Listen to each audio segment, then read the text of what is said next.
Welcome, everybody. Welcome, everybody. We're just getting started. We're going to give ourselves about 2 minutes to let people trickle in, and then we'll be diving on in to our panel. Thank you so much for attending.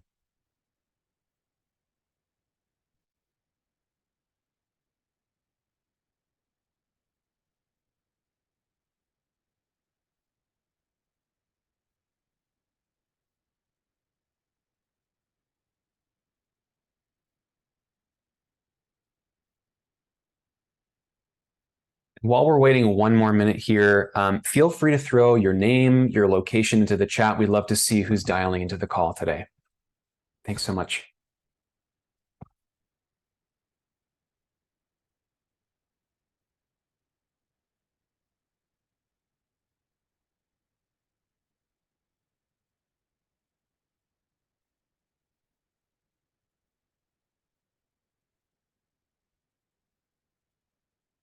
Fantastic. Hey, Laura. Oh, fantastic. I'm in Detroit as well. Nice. Jillian, Jacob. Hey, Maya. Great. Thank you so much. All right. I think we're going to get started. Anandi, you want to take us away? Great. Thanks, Dan.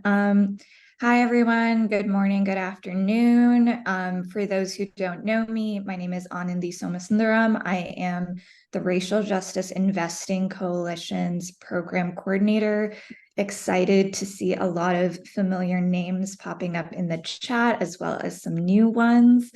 As many of you know, on the RJI side, we are doing our monthly call a little differently for September, and we're so excited to be collaborating with DiversIQ to put together today's webinar, which we've titled The Impact of the Anti-ESG Backlash and the Recent SCOTUS Ruling.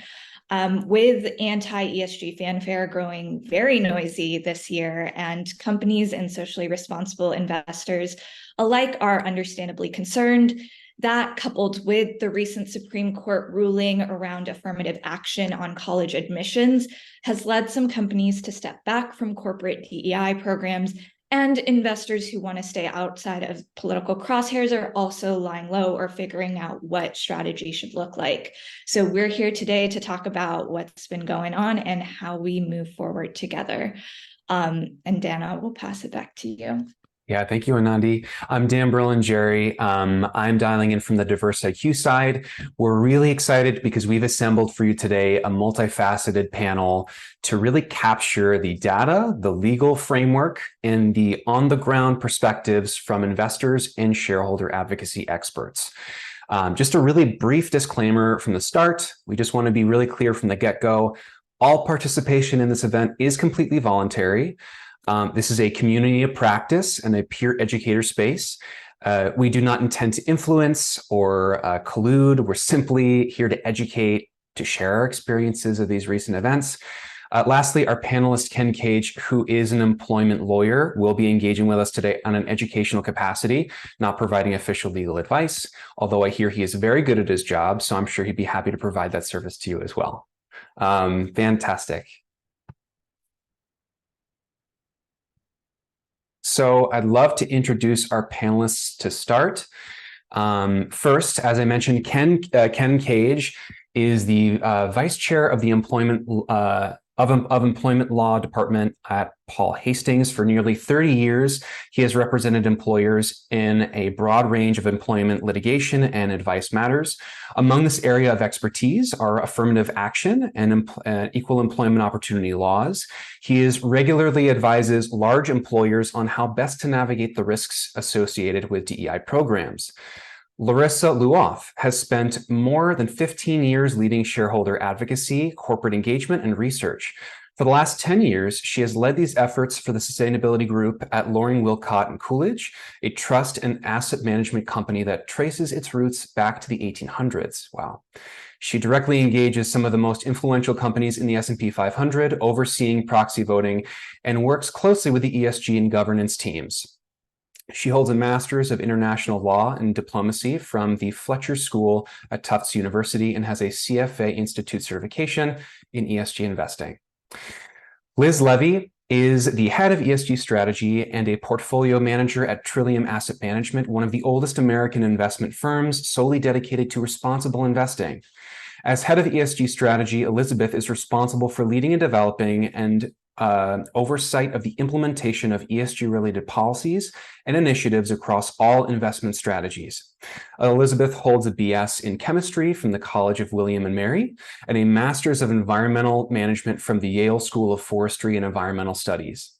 Elizabeth is a chartered financial analyst charter holder.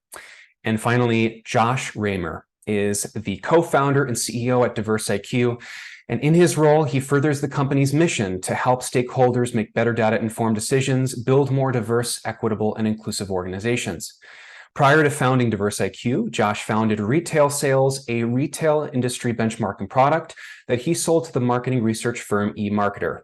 Josh then remained with eMarketer as the company's vice president of product until the sale of the company to the German publishing house Axel Springer. Before that, Josh spent the first half of his career at Wall Street investment banks, where he built systems and processes to help count the beans more efficiently. Josh lives in Jersey in the suburbs of New Jersey with his wife and 2 daughters. Fantastic. That's our panel. Really briefly, our agenda today.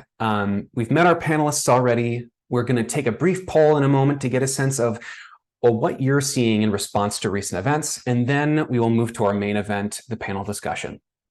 We're going to be discussing things like the legal framework around recent events, data and trends that we have seen from corporate behavior, and then we are going to share, our panelists are going to share their perspectives and responses to those events. Then we're going to finish out with some concrete steps that you can take in your own DEI and racial equity work. And then we'll have a short, brief Q&A at the end. Okay? So to start with our poll, first, we'd love to engage with you to hear what conversations you've been having internally and externally around these topics. In a moment, you're going to see a polling prompt appear on your screen. Please take a few moments to share some of your thoughts with us. Okay? So I'm about to launch the first poll, which is, what are you hearing from clients and customers?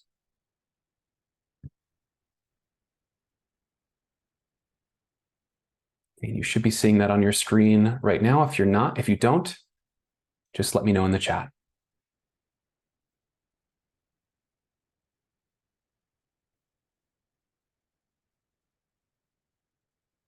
The answers are pouring in, and then I will publish that in just a moment.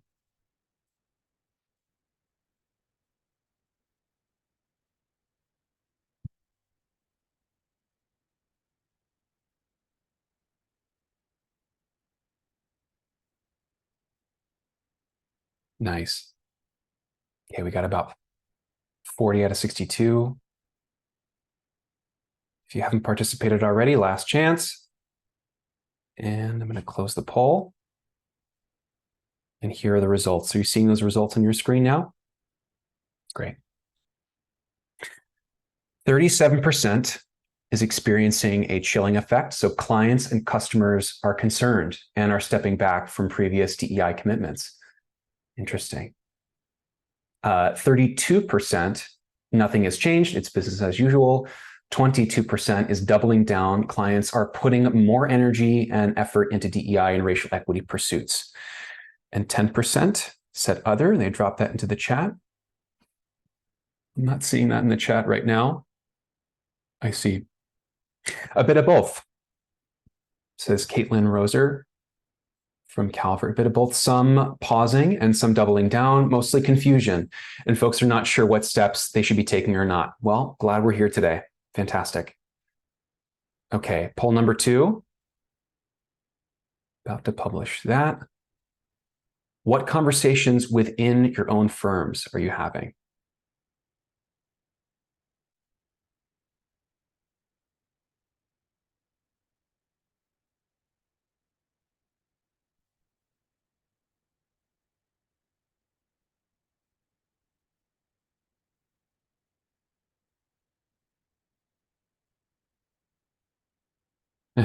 I see here, Lisa, you also said keeping commitment but not talking about it.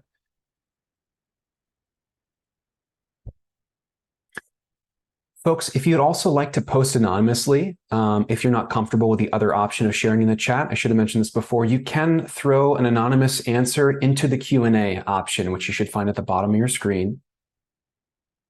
So that's just a secondary option for you.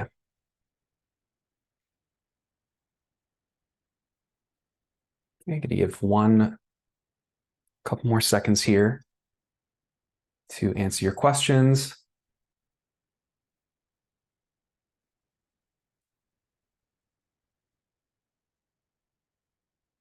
Okay, and I'm going to close the poll. All right, so what kinds of conversations are you having around this within your own firms? Number one, 30% answered, my firm wants to mitigate risk as much as possible. Makes sense. The most popular answer, 58%, said my firm is considering new pathways or approaches to DEI and racial equity. Fantastic. 10% says my firm is not actively discussing DEI, and 3% said other. We have in the anonymous chat, in the anonymous answer, a mix. Endowments and foundations are doubling down, whereas others, especially private wealth, are distancing themselves or even becoming angered to see us focusing on it. I'm sure you are not alone in that. Yep, that makes sense. Okay, thank you for your participation. I'm going to close the poll out. So thank you for participating with us. Now we're going to cover what the data actually says, the legal implications for companies and investors, and the practical implications for investors and shareholder advocacy. Okay, a couple rules of engagement. We're going to dive into our main feature, into the panel. Just a quick reminder that we will end our session with a Q&A. Again, I think I just mentioned this, but however, if you feel that if you have questions throughout, please throw them in the chat. We'll do our best to answer them along the way. And again, if you want to answer things anonymously, just throw that into the Q&A function on the bottom, and you can select anonymous there. All right, without further ado, I'm going to stop sharing my screen. All right. Switching over. Welcome, panelists. How are we doing today? Fantastic. Glad to see you all here. We're going to start our panel off with Ken. We're going to field the first question to you. So thank you for being the first up to bat. Question for you is, what does the SCOTUS affirmative action ruling mean for DEI initiatives at America's public companies? It's a great question, Dan. And I think it's important first to take a step back and look at what those cases were about. The battle over affirmative action in higher education has been a battle before the U.S. Supreme Court that's been going on for about 50 years. It was almost like the battle over abortion rights. There has been a push and pull over this question of race-conscious admissions for decades. And specifically in that case, or in the two cases, we had two universities who admittedly took race into consideration in making admissions decisions. The legal question for the court was whether or not under those programs, that race-conscious decision-making was permissible under the Constitution and under Title VI of the Civil Rights Act of 1964, which prohibits the consideration of race discrimination in higher education institutions who receive federal funding. For decades, the Supreme Court had allowed some consideration of race, but it was narrow, and now it is even narrower than it was before.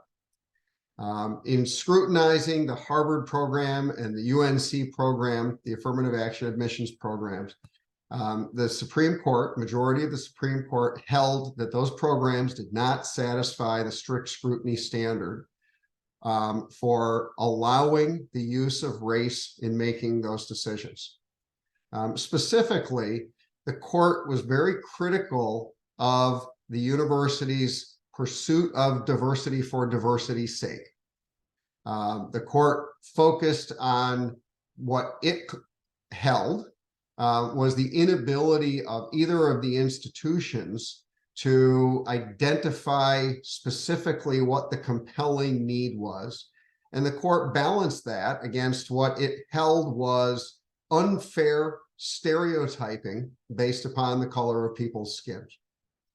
Now, it's important to keep in mind that the Supreme Court did not slam the door to affirmative action in higher education.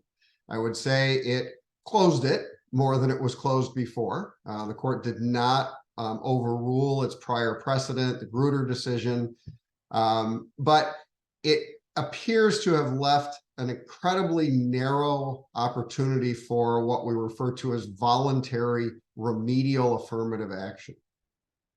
So that leads me to how this impacts or doesn't impact employers.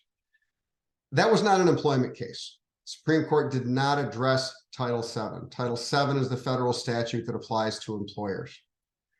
But what it goes to is some core principles.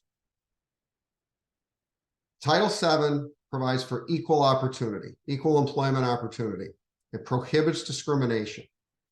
It does not require equal outcomes.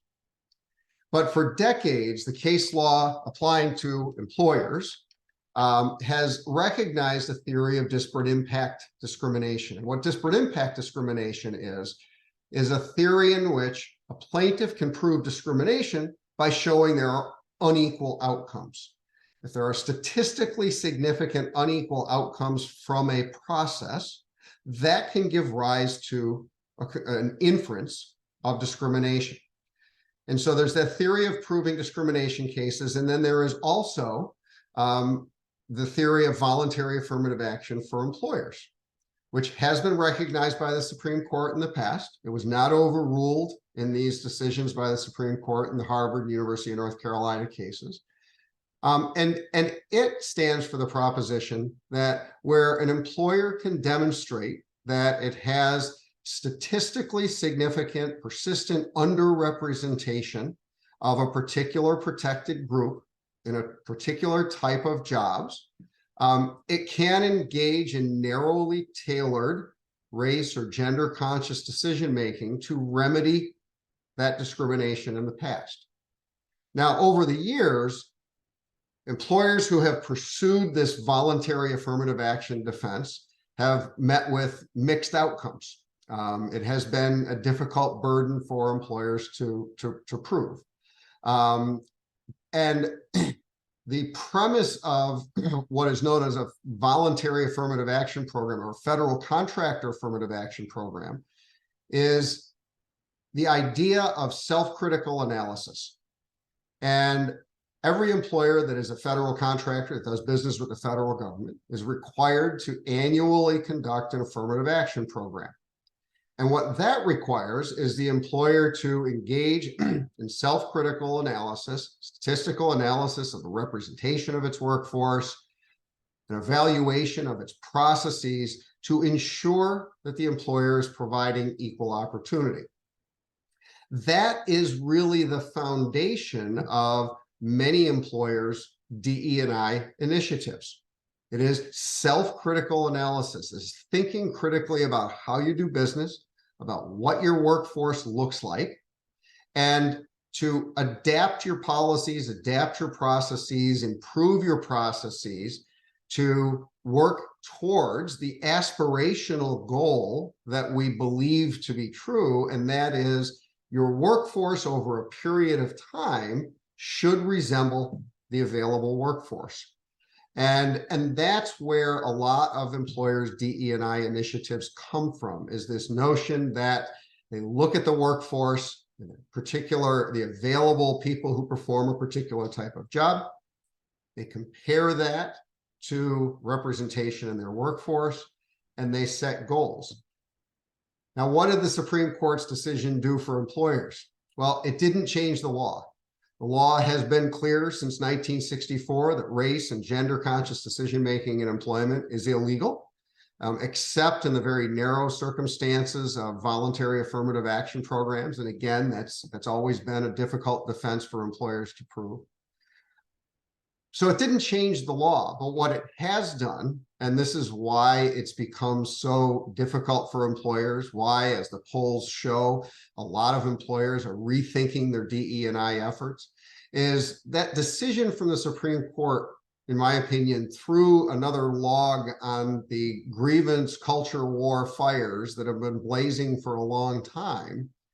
And it is incentivizing certain groups. Some of these are the same groups that were pursuing the attack on affirmative action in higher education, to go after employers who have overly aggressive DE&I programs that may be resulting in what we refer to as reverse discrimination, discrimination against white males or other groups that have traditionally not been disadvantaged. And these groups are mobilized. And we have already, since the Supreme Court's decision, seen a number of lawsuits filed against employers. And so it's a difficult, challenging time for employers. Thank you, Ken. Thank you so much for that. I'm sure we have a number of questions from our audience for you. We do have a couple more minutes for this question. We will return back to it in a bit.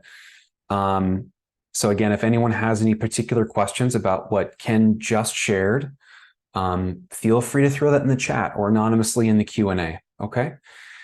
I want to leave enough time for everyone, so I'm going to move on to the next person. Ken, thank you for answering that question. Is there anything else you wanted to add before I moved on? No. Great. Awesome. Thank you. Next question here is for Josh. Josh Raymer, what does the data show in terms of the chilling effect or any other changes? What are you seeing from your perspective? Since George Floyd's murder in 2020, we've seen a fundamental shift in companies prioritizing human capital and DEI efforts and also communicating this to stakeholders.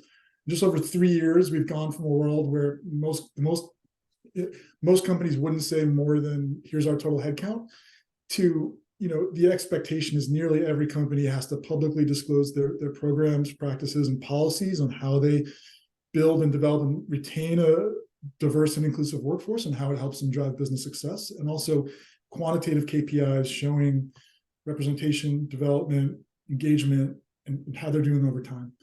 One major driver of this change was from investors through shareholder engagement and stewardship, from the biggest asset managers, BlackRock and State Street, retirement stewards of retirement funds like Illinois and New York City, New York State Comptroller's offices, nonprofits like As You Sow, and other leading investors like Calvert Research and a couple of the firms that are represented on this call.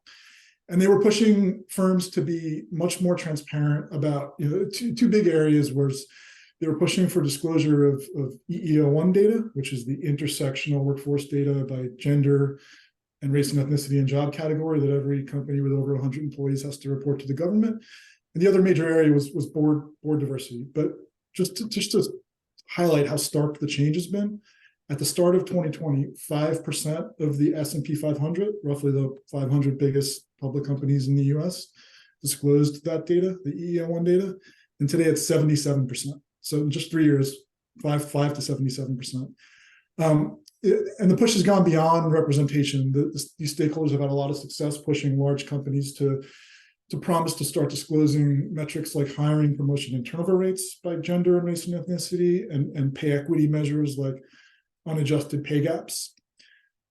We have a measure at DiversIQ we call transparency score, which is essentially the percentage of quantitative metrics that a company discloses across areas like board diversity, workforce representation, employee development, and pay equity. Today, the average score across the S&P 500 is 44 out of 100. So there's still a huge amount of room for improvement, but that's up from just 18.5 in 2020. So more than double. We've just seen, nearly every company is publishing either a corporate responsibility report or the equivalent, or a diversity report, disclosing this information. Whereas, in 2020, there was only a handful of firms really talking about this. Beyond disclosing their programs and practices and KPIs, many companies are now starting to set specific goals and targets based on increasing representation and hiring of underrepresented groups. So for the S&P 100, roughly the 100 largest public companies in the US, 49 of them have set specific measurable goals focused on gender and race and ethnicity which is what we're talking about here related to the SCOTUS decision. So as an example, grow U.S. Black leadership at the VP and above level by 50% from 2020 to 2025, achieve at least 30% gender diversity on the board, double the number of campus hires in the U.S. recruited from historically Black colleges and universities by 2025. So we've seen this, nearly every company are setting these goals. And investors aren't the only ones demanding this information. Just Capital surveys hundreds of thousands of Americans every year and measures and ranks companies on the issues Americans care about most. This year, worker issues were 44% of the weighting, by far the most important issues. So they're saying that worker health and safety, career development benefits, diversity and inclusion should be a company's top priorities. Employees are also speaking their mind through internal engagement surveys, which nearly every company is doing now, where 3 years ago, most companies didn't even ask their own employees, how are we doing? What do you think? What's important to you? Employee resource and business groups, they have a voice now. They're speaking up. Anonymous employee ratings. So they're hearing it from all sides. So how does this decision and the overall anti-ESG, anti-woke backlash change all of this? I don't think anything's going to change from a disclosure and transparency perspective. I think the snowball is rolling downhill. It's not just voluntary disclosures. There's state laws. There's mandates from the SEC and other regulatory bodies. And I think at least most of the companies we talk to, they say, we know we have to do this. It's really important to our business and our stakeholders. And I don't think that's going to change. We only see more and more granular reporting. What is changing is how companies communicate all this information to stakeholders and how they shape their programs. So we've talked to several companies that have been in the news, have been targeted by some of these organizations. And what they say is, internally, nothing's changing. These programs are just as important. Our budgets aren't changing, but we're spending a lot more time with the communications team and the marketing team, figuring out how we respond to this, how we communicate this, and we're being a lot more careful, and we're working with the general counsel on risks and how we structure these programs, making sure that that we're not going to run afoul of the law, and just no matter what, there's that risk of getting sued or getting targeted, and that's just the way it is. But I think the other thing is just the worry of not knowing and having to wait for these lawsuits to make their way through the courts, and for something to happen, to be able to say, like, okay, here's what we're seeing, here's where it's going. We kind of understand the landscape. That's basically what we're seeing. Nice. Every day we see a new company with an inaugural report. We see companies that might be seen as like conservative companies or favorites of conservatives that are that have DEI reports or sites where they're talking about their DEI programs. It's just becoming kind of table stakes for every company. Yeah. Thank you for that. And we did have 2 questions that popped into the chat and into the Q&A. I'm going to see if we have time. I want to stay on track here. Lisa Davis popped into the chat here. Many companies still have a workforce that is majority versus diverse. How will reverse discrimination challenges hold up when you look at the overall makeup of corporate workforces? Ken, that might have been for you before. If we want to take a very brief moment, but I want to leave time for Liz and. Yeah, sure. I'll be brief. Reverse discrimination claims always have been difficult to bring, and they still are, given the point that Lisa makes, is that most workforces still are still majority white, majority male. And it just makes it much more difficult for a plaintiff bringing one of those claims to show that the employer is engaged in widespread discrimination against the majority. Doesn't say they can't prove it in particular instances, but I think it makes it much more difficult for those claims to be brought, particularly on a class or what we call a pattern or practice basis. Thank you, Ken. And one other question for Josh here in the Q&A was, what about disclosures from privately owned companies? Just one more thing I want to add, like showing how much has changed in terms of communication. Bloomberg just put out a piece. They analyzed earnings conference calls. They analyzed earnings conference calls and mentions of different trends and terms, and they said mentions of DEI on earnings conference calls fell to the lowest since 2018 in last quarter. So basically, companies have stopped publicly discussing it as much, at least on their earnings call. So that's just a measure of how much more careful companies are being. We don't measure as comprehensively private companies, but we've seen a wave of even private companies, whether they're startups that might be looking to go public in the near future, or they're just large companies that are competing with those public companies and have to have a public place where they can show their potential employees, vendors, other stakeholders, here's who we are. So it doesn't matter public or private, even large or small. We've just seen this trend towards having a place where you're communicating. This is why you want to work here, want to do business with us. This is what's important to us, and here's how we're doing. It's kind of across the board. Excellent. Thank you, Josh. I'm going to kick it over to Liz. My question for you today is, how does DEI and human capital hold material relevance for companies and their shareholders? Yeah, thanks, Dan, and I'm glad to be here with you all today. While I was listening to Ken, I was really struck by what he said, particularly when he was talking about diversity for diversity's sake. And what I want to tell you all today is that's not why we care about diversity as investors. So as Dan mentioned in the beginning, I am both a portfolio manager and an analyst. So it is my job to decide what companies to invest our clients' assets in. And one of the foundational theories of investment analysis is that an analyst will never really know the entire picture of a company, but each nugget of information that we can glean forms a piece of a mosaic that depicts the company. And at any point, all we can do is make an informed judgment about the company by looking at that mosaic. That is generally my personal theory of ESG investing.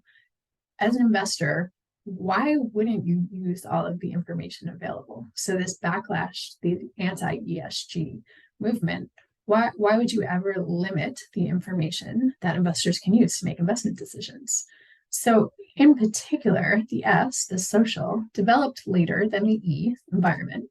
And social things are harder to understand and measure. So even starting from the very beginning, what groups count as part of the S? Clients, customers, employees? Probably. What about supply chain employees? Neighbors, affected communities, or even competitors? So it's a lot more complicated. And then trying to figure out how to measure what any impacts on all of those groups might be. So we believe when we're making investment decisions that DEI and human capital management information help provide some of those mosaic pieces for us. So I've got some examples to talk about. So we've all heard many studies showing the benefit of having diverse perspectives in decision-making results in better outcomes. So, we, or DiversIQ, can go to a company's website, look at their investor relations page, their corporate governance page, and, see what the board of directors looks like, see what the management team looks like. We can count from pictures, which is really not a great way, or from their names to stereotype really and make assumptions about what identities those managers or executives or directors might have. That's a decent mosaic piece. But what about beyond those top echelons? How can investors know how well companies are taking advantage of this well-known tool to make better decisions? Often we can't. I mean, as Josh alluded to, there's a lot more information out there now than there was even a few years ago. So a few years ago, in the before times, I was present at the Massachusetts Conference for Women here in Boston.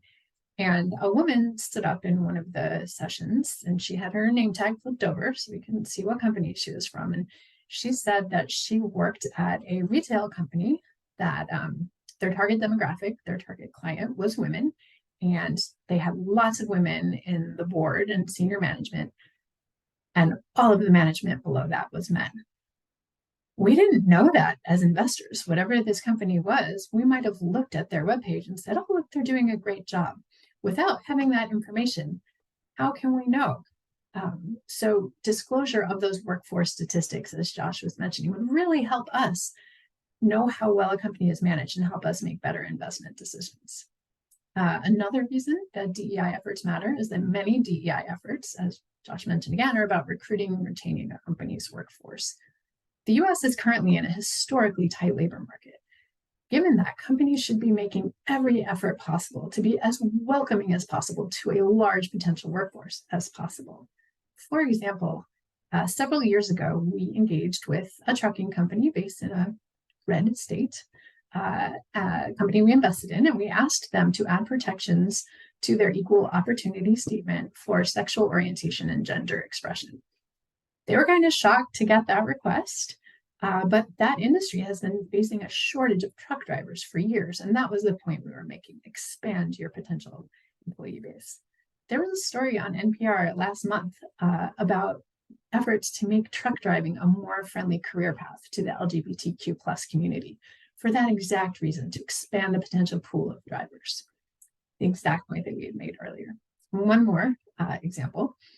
Utilities are another industry that has been particularly populated by white male employees historically, and that industry has also known for years about a looming worker shortage as these predominantly older men retire. Given that most people feel lukewarm at best about their utility in the first place, having a workforce that doesn't match the demographics of a region can reinforce the perception of its customers or regulators that the utility is too beholden to its corporate parent or to investors, which can lead to the utility being allowed to charge lower rates than it would have desired. So policies to attract and importantly retain and promote employees that are representative of their communities can help prevent this unnecessary ill will and bad relations. And I'm also going to put in a quick plug for disclosure in that different types of investors have different motivations, even within the big tent of ESG, which I sit in that tent. So impact investors, or those seeking a specific sustainability outcome, may see diversity for diversity's sake as okay. And that's fine for that type of investors. But as the ESG wars continue and pressure on ESG managers increases, we as ESG managers are going to need to prove what we're doing relative to greenwashing claims. So we're going to need this information more than ever to help back up our claims. Thanks. Thank you so much, Liz. Thank you for that. One last question for you that popped into the anonymous section. Also with ESG data, how could you know if consumers even want it if it's never been offered as a way to interpret their options? It's anonymously posted. Let me see if I can. In terms of consumers wanting to know more information about the products that they're choosing, I assume. I think, we see studies that are similar to what Josh was referring to, that, despite the, a lot of sound and fury, that Americans in general really care about this issue, and particularly younger Americans really care about this issue when they are making all sorts of decisions. So decisions about where they might want to work, decisions about what kind of products and services they might want to buy. So, you can see increasing advertising mentioning these efforts. You could see recruiters talking about it. So there are ways for consumers who are keenly interested to find out information if they want, just by going to their web pages. Excellent. And Liz, I got another anonymous comment that came through. It's me who asked. It was more a comment than a question. I was agreeing with her, but I formatted the comment confusingly. Apologies. Okay, great. And there's one other anonymous comment here. So providing ESG data for consumers and investors is hugely beneficial. Less a question, more a comment. Okay, thank you. All right, Larissa, I want to kick it over to you now. Thank you so much for being patient. My question for you is, how has the ruling affected investing and stewardship efforts among asset managers so far, from your perspective? Well, thank you. I think I'll start. Well, I should first acknowledge, yes, I did change rooms. I've been having technical difficulties. Hopefully those are rectified now. So you're not all crazy. I had to jump. But anyway, hopefully you can hear me loud and clear. And I'm so appreciative to DiversIQ and the Racial Justice Investing Coalition to put together this panel. I think we're all grappling with this question, each in our own way, at our own firms, and it's really great to have the opportunity to think through these issues together. So we certainly understand that the Supreme Court ruling and the broader political climate heighten scrutiny. It increases some complexity. But I think Liz did a wonderful job of explaining how this information is incorporated into the mosaic of investing. And Josh did a great job of explaining just how much progress companies are making.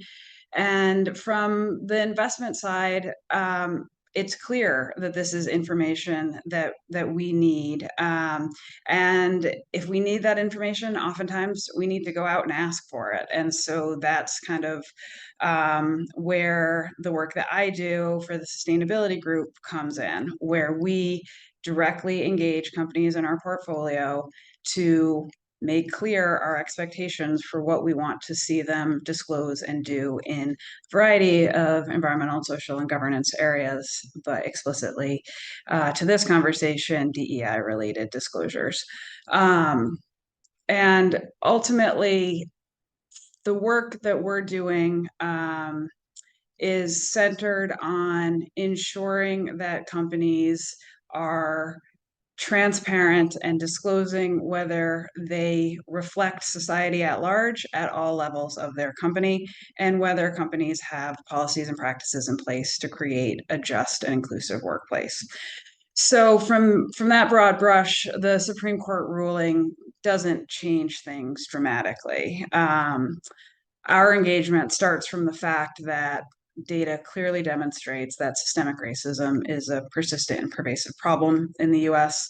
It's also clear that companies with their influence and scale have both a financial and moral imperative to take action in this area, and also to disclose the steps and actions they're taking along the way.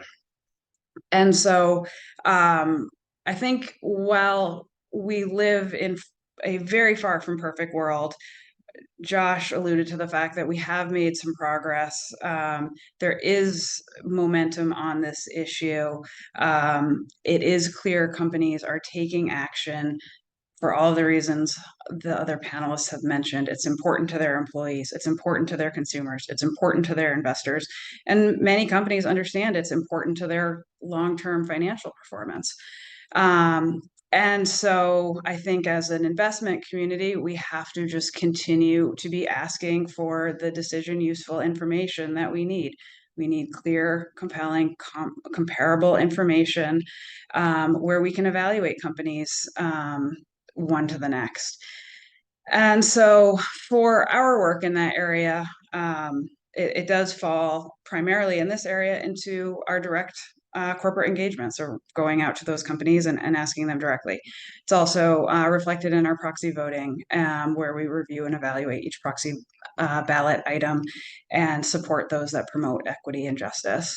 We also do direct policy work in this area, where we support legislation and public policies that increase disclosure and facilitate the transition to more sustainable capitalism. So when we're talking with companies specifically, we really try to be very clear about our expectations. And ultimately, we, along with a number of other investors, expect the racial and ethnic diversity of a company, especially at the board and with the top management, to match that of society at large. And they should be prioritizing efforts to improve representation across the entity. Next, we expect companies to provide comprehensive disclosure of self-identified racial and ethnic diversity of corporate boards, named executive officers. And then, as Liz pointed out, that information is sometimes a little more accessible. We also need to see it across the general workforce and broken out by job level. We've gotten to the place where EEO1 disclosure has quickly moved from what was once best practice, and now it's just a norm. It's the floor rather than the ceiling. And beyond ensuring that their own corporate performance is up to our expectations, we also expect companies to adopt and disclose policies to promote an inclusive workplace. So to do that, companies must ensure recruitment and compensation practices are fair and equitable. They should be monitoring pay and disclosing pay, retention, and promotion rates broken out by gender, race, and job category. Companies should also be ensuring that they have inclusive hiring practices and sponsorship and support networks for all employees, but especially employees from historically underrepresented groups. And additionally, where warranted, we encourage companies to conduct racial justice audits. Finally, to ensure that all of this that I've just discussed actually happens, there needs to be accountability and oversight. So that's why we expect companies to have a senior level person accountable to the CEO and board, responsible for shaping and overseeing and executing these strategies. Then beyond the direct work that we do with companies, as I mentioned at the outset, we also engage public policymakers because that is a key piece to standardize disclosure and ensure that investors have the information they need and employees are supported. And so while I certainly understand that the political winds have shifted and the Supreme Court has created increased uncertainty, investors remain on solid ground, asking companies to provide clear, comparable, comprehensive information necessary to determine if companies are building just and equitable workplaces that will help them be successful into the long term. So again, I am appreciative of our community to kind of create this space so that we can all work through these complicated issues together and gather expert feedback and advice.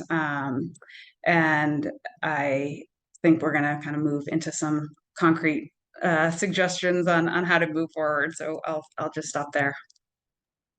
Thank you, Larissa. Thank you so much. There is one question that came through the anonymous poll.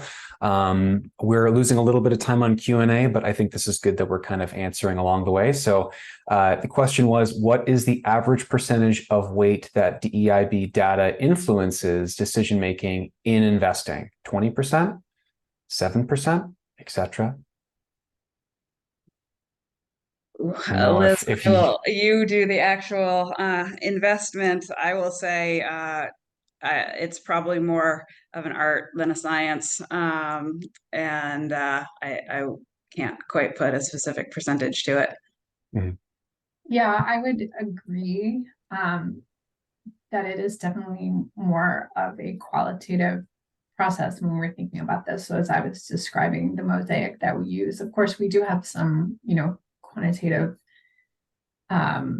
assessments of ESG practices that we use. And in that case, we do look at diversity for all of the industries that we evaluate, which is all the industries we invest in. I don't think we have a standard weight. And then again, I wouldn't want to say like, okay, well, then that is, X percent of the overall investment decision. But I would say, if you're looking at just like in our ESG approach, that I don't know, somewhere between 7 and 20%. So I don't know what that, like 18% or something, that might be a reasonable place to think about it on average. But again, it depends on what kind of company you're talking about. Okay. Thank you, Liz. Ken, I want to put the last question to you, if that's all right. And there's a question in our chat that I think complements that really well from Lisa, which is, it's been noted that companies are reshaping DEI policies and practices. Exactly how are they doing that?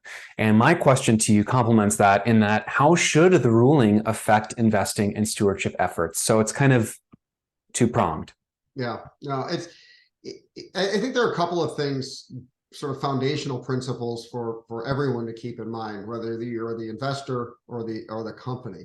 Our laws require equal opportunity. They do not require equal outcomes. And race, gender conscious decision-making is illegal, except in very narrow circumstances. And what has happened over the last several years as we came up to the Supreme Court's decision is, I think a lot of employers, if you will, if I can use the technical term, got out over their skis and maybe overly aggressively were setting goals that may not have been grounded in data, may not have been grounded in self-critical analysis. And those overly aggressive goals can lead to illegal race and gender conscious decision-making. And so what we're seeing now with this greater focus on DE&I is employers reviewing their programs, identifying where they may have risk of being overzealous and maybe engaging in race or gender conscious decision-making where they don't have the statistical and analytical foundation to prove that there's underrepresentation, and to focus their efforts more on the programs that are actually working to expand opportunities to traditionally disadvantaged groups where those groups have been disadvantaged, and not just use the blunt instrument of saying every group needs to look like all of society, because we know that there are choices that people make, and we know that not every group is represented the same in the same disciplines and so on. And so it does require some more thoughtful analysis. And I think that a lot of employers now are sharpening their pencils, inventorying their programs, and figuring out where they really can get the most value for their money in expanding opportunities and growing the pie.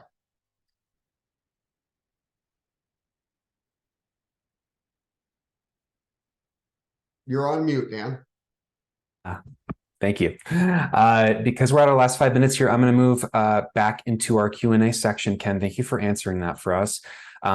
This is a follow-up to that, but I want to pitch it to you and to the rest of the team here. And we can also begin to address as well some of the concrete actions that people can take on all sides of this conversation. Question here is there meaningful data to quantify profitability of an effective DEI policy? This kind of comes back to our financial materiality, Liz, that we've talked about before, and to Ken, what you're saying about best outcomes for the investment that you're making, right, in these programs and policies. Does anyone want to take a stab at that? I can just start real quick. The SEC is any minute now going to review their new human capital disclosure rules. So where right now their principles based, and some companies disclose a lot of granular quantitative information in their financial reports. A lot of other companies have some good storytelling and a lot of words, and some companies don't say much of anything. There was just a recommendation to include a lot more quantitative information on the cost of hiring and maintaining and developing employees. And so I think without that information of what does it actually cost to hire a new employee, to what's their compensation and what's the cost of developing, training, providing incentive compensation, then you can really look at what is the return on those people. And so outside the US, where they have a different accounting system and they actually break out that information, you can do a much better job of really measuring what is the cost of these employees and what's the return, and how do different companies compare, and is it worth providing part-time employees with great benefits, and how does that compare to these other? I think without that, it's going to always be like second order measures. So we can look at companies with certain attributes and how do they perform financially, or do they have a lower turnover rate or a higher Glassdoor rating? But I think it's so hard, and it's so hard because there's not a standard for what companies are supposed to report, how they report it, where they report it. And so that's why it's so important to get companies to be more transparent, to have a standard for what they're reporting, how they're reporting, so it's comparable. But again, until we have that kind of cost and return measure, we can't really know as well as we should be able to. Thank you, Josh. Yeah, I know from the work we've done, we've heard a number of times from corporations, they continue to push the needle because of the work shareholders are doing for stewardship and advocacy. So continue to do that work. We're hearing that positive feedback on our end. Want to slightly redirect towards concrete actions. So I know that we got a couple of consultants on our call and people who can absolutely provide resources. Anandi, wondering if I can kick it back to you to make a quick shout out to the work you're doing. For sure. Thanks, Dan. And thanks, everyone, for this really insightful conversation. I don't seem to have the function to drop it into the chat, but do want to make a quick plug for joining the Racial Justice Investing community listserv, especially if you are an asset manager, an asset owner, a business leader really focused on racial justice and investing. And I want to lift up too, I think, a sentiment shared by many of the panelists, folks in the chat as well, that what we're talking about here, and I want to just acknowledge that DEI work is not synonymous with racial equity or racial justice work, but we see it as just one step in that continuum, that arc towards racial justice. And one of the really exciting things about RJI, and hearing Larissa share, I think Larissa, as an active member of the RJI community, really think it's no better plug than what she shared. But this is really a peer community where we are in consistent conversation, education with each other. We have working groups, we have monthly programming, the like. And what we're really focused on, again, is I want to lift up, we're focused on racial justice here. We're focused on transformation of the investing industry, of the ways in which we know historically and to date our financial systems are harmful to marginalized communities, especially communities of color. And so again, unfortunately, I can't seem to chat. Oh, I can now chat, everyone. So I will drop into the chat. If you are interested in connecting with RJI, you can fill out that link there. And again, we have a number of exciting working groups and programming to offer this community. Thank you, Anandi. Yes, the work you all are doing is really great. And thank you for really partnering with us on this event. I want to make a brief plug for DiversIQ, in that, the theme, the thread line I've been hearing throughout our session today is that really data is imperative. Whether or not it is an advocacy piece or you are focused on financial materiality, either way, we do have a desire and a need for more and further data. So that is precisely what DiversIQ is attempting to do here, right? Is continuing to shepherd forward good data practices and evaluation of these companies. So if you want to engage with us any further, you know where to go to. We have our website. I'll put that in the chat before we sign off today. Do we have any final concrete calls to action or resources that this panel would like to share with our attendees? I'll just reiterate the fact that if you are looking for concrete actions, please check out the RJI website. It is a phenomenal community and tool that will give you many ways to plug in and take concrete action. So time is short, and I think that's the most efficient way to disseminate information. Thanks, Larissa. Appreciate it. We're at the end of our time, so appreciate you. We're going to hang out for just a couple more minutes. If you have time, I'll throw out some more resources into the chat. Feel free to throw your own resources in there as well. Okay, so we'll hang out for additional questions. Thank you all for tuning in. Excellent. Thank you, Megan. Appreciate it. I'll be throwing in DiversIQ into the chat.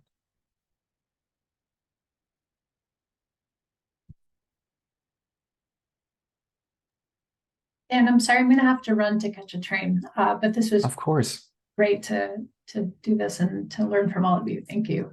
Thank you all for participating, and thank you for your education. This has been really great. Thank you. Thank you, Ken. Don't be a stranger. We'll be talking soon, I'm sure. Take care, everyone. All right. Bye-bye.